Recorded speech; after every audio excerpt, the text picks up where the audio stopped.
Paano ka magmahal? Mabiyayang araw ng Biyernes, kapanalig. Kapistahan po ngayon ni Santa Rosa de Lima at ito po si Sister Rose Agtarap ng Daughters of St. Paul para sa mabuting balita. Pagnilayan po natin ang Ebanghelyo ngayon.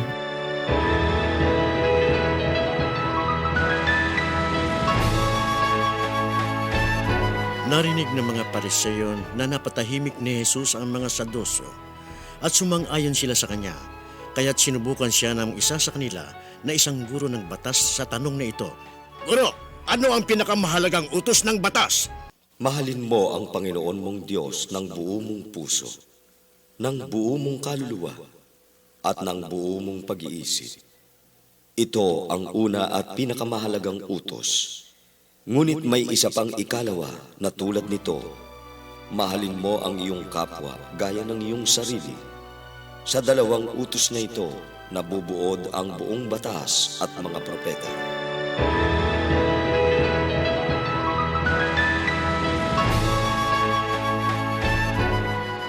Tota in toto corpore.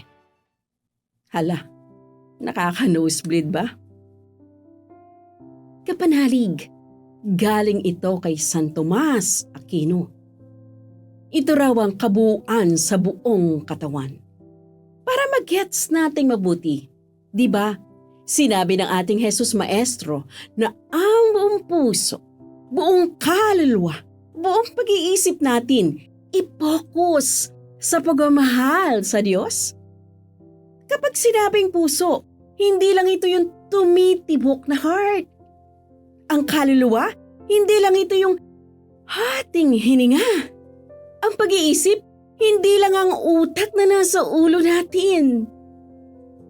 Ang puso, kaluluwa at isip, inihulma sa pagiging kalarawan at wangis ng Diyos.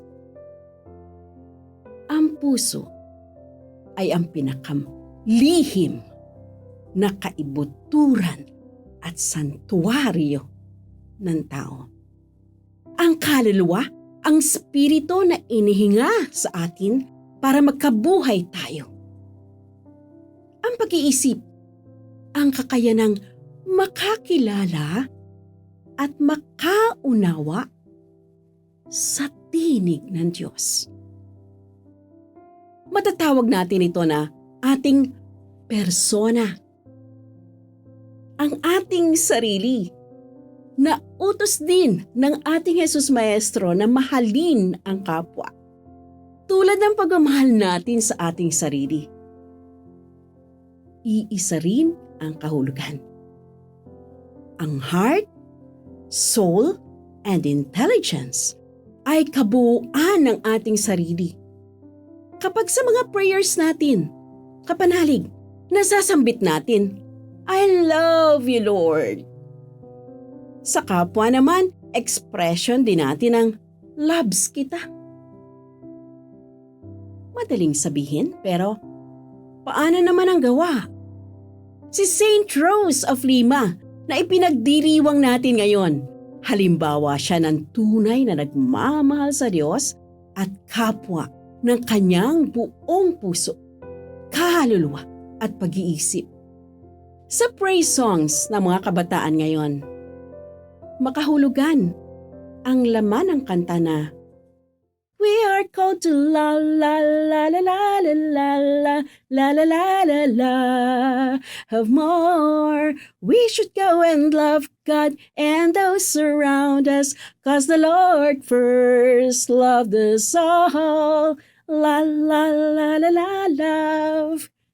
Ng kabataan ni Saint Rose, minahal niya ang kanyang mga tinik tulad ng rosas.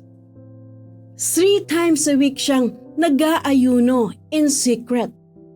Nagpepenitensya para sa ikapagpapatawad ng mga kasalanan. Paborito niyang makipag-usap sa banal na sakramento. Sa kinikita niya mula sa kanyang mga embroideries, iyon ang ipinapakain niya sa mga poor, kapanalig. Gaano kahalimuyak tulad ng rosas ang kabuuan ng iyong sarili.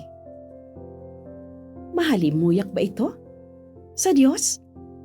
At sa ating kapwa? Mga kapanalig, suportahan po ninyo ang aming misyon. Subscribe, like, and follow po Lines sa aming social media accounts. Tulungan niyo po kaming maipagpatuloy ang programang ito at ipadala ang inyong donasyon sa aming donations channels. Makakaasa po kayo na isinasama namin ang inyong mga intensyon at kahilingan sa aming mga panalangin araw-araw. Ito pong muli si Sister Rose na nag-aanyaya sa inyong manalangin sa ating mahal na Inang Maria. Maria, Reyna ng bawat puso at aking inang iniakyat sa langit, minamahal kita. Bigyan mo ako ng higit na pagmamahal kay Jesus at sa iyo. Reyna ng sansinukob, makamit nawa namin ang kapayapaan at kaligtasan sa pamamagitan ng iyong mga panalangin. Kay Kristong Panginoon, ang tagapagligtas ng lahat ng sangkatauhan. Amen.